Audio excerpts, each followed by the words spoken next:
So mga chong, mga chang, nandito tayo ngayon sa Pirayo Sport. Yan. Waiting for boarding tayo. Bound to Egina muna tayo ngayong araw na to. So 8:30 pa kasi ang ano ko.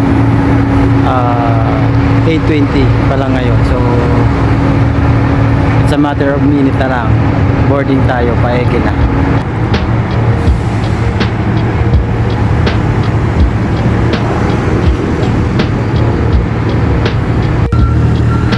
Dito ako sasakay sa Euro 3 high speed.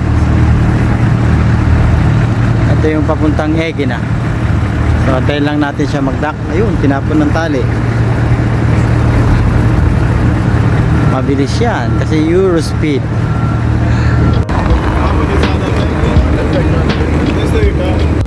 So dito ang aking set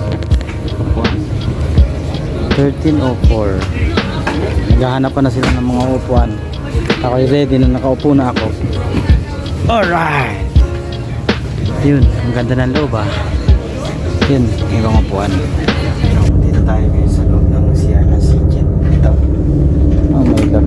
Lababo. May yan, CR. Plus natin. Mga aeroplano. Labas na tayo. Ito na sa baba. Oh, baba na. Dito na kami sa Egina. Mag-ikot-ikot muna ng kaunti at magbe-breakfast muna ng makakain at tataksi na. Ito na kami. Sabi ng isang lalaki, Egina, Egina.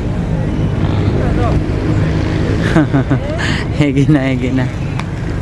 Doon sa may banda ron. Bibili muna tayo ng mga kape, inom.